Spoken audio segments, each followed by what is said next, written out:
OK, well, I was going to start with a rousing happy birthday chorus, but I don't think we're in the mood for it, are we? Today we are indeed, though, marking 1 year of a Labour government. But is this the bleakest birthday in history? Since coming to power, Sir Keir Starmer has been battling a stagnant economy, out of control immigration, U-turns galore and even a crying chancellor.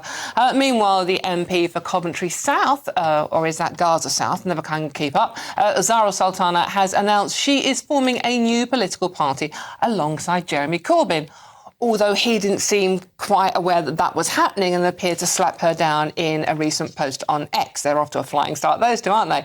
He simply said she would help him build a real alternative rather than be co-commander with him. Oh, I can't keep up on this one.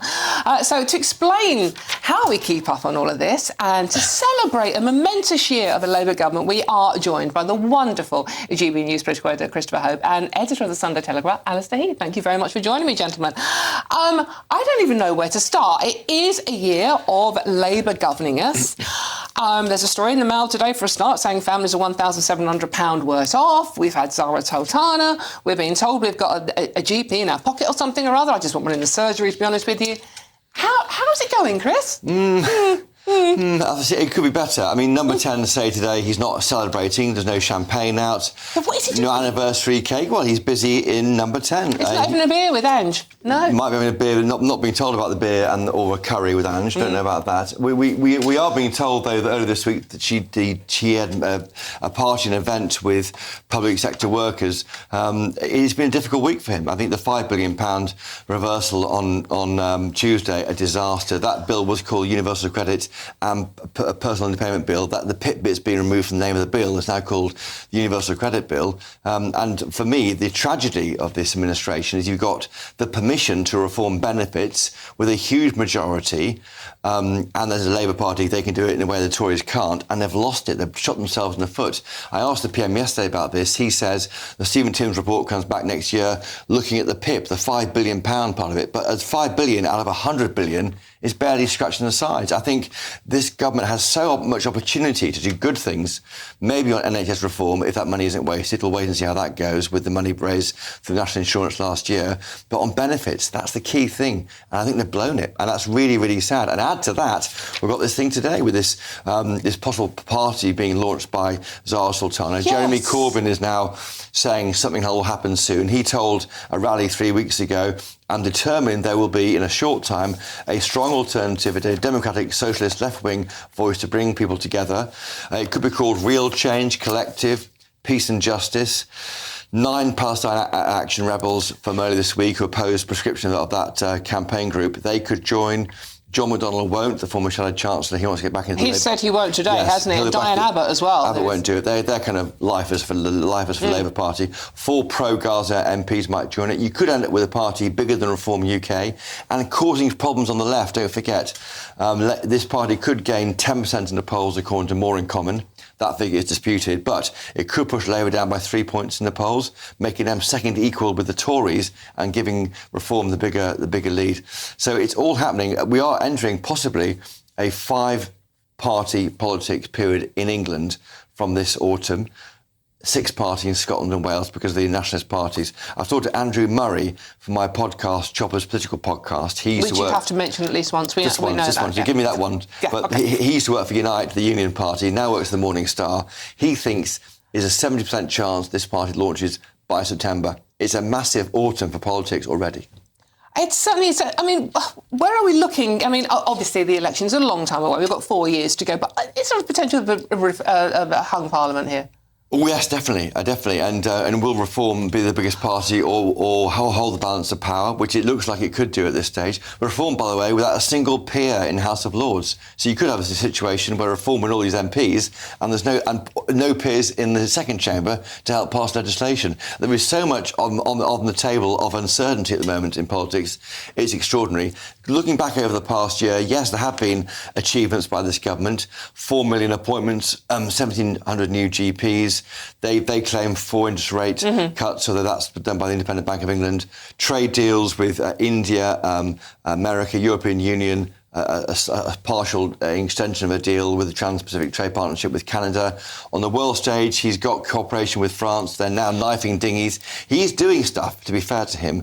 I think what he's getting wrong or not getting right is the nitty-gritty politics at home. OK, Alistair, let's bring you in on this. Been sitting very patiently there. I mean, what do you make of this year? I think it's been an absolutely disastrous year for the Labour government. In fact, it's the worst ever first year for any government, I think. Well, to be fair, Margaret Thatcher didn't have a great start, well, did she? No, she didn't have a great start, but frankly, she pushed through massive reforms as soon as she was elected in 1979. The first budget was wonderful. There was a lot of change. Labour are failing disastrously, right? They are unravelling completely. They have no agenda. They are collapsing the polls, and now you suddenly have the emergence of this new left-wing party, which I think is going to change politics forever in this country. How do you think it is going to? How much do you think it is going to damage Labour? I think massively, because for the first time ever, there's going to be a party to the left of Labour, and we live in very febrile times. There's quite a large constituency in this country, maybe 15, maybe 20% of the public who are very left-wing. There's this fusion of extreme environmentalism, of support for Gaza, of support for much higher taxes, socialism, environmentalism. It all comes together. We have had Jeremy Corbyn before leading the Labour Party, and he wasn't popular, didn't work. That's right. So he was got rid of. So do you think things have changed? Well, no, because you see, there's no market for Jeremy Corbyn leading a major centre-left party on 40% of the vote trying to win an election. I think that there's a big market for a 15%, 20% of the public hard-left party that's not trying to win, that's just trying to mop up MPs, that's a protest party, that's a very pure ideological party.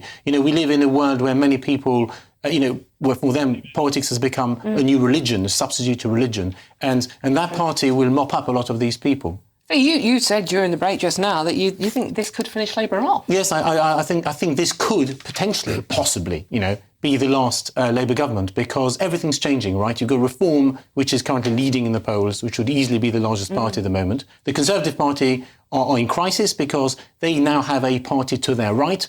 But you see, the mirror parallel image is obvious here. Labour, for the first time, have a party to their left. And that is how things are changing. We're moving to a European-style political system latched on to the first past. So potentially both main parties could be finished. Well, I mean, that is a possibility, yes. What's amazing, though, also, and Alistair's right in that, of course, is that Reform UK at the start of last year was on 12 points.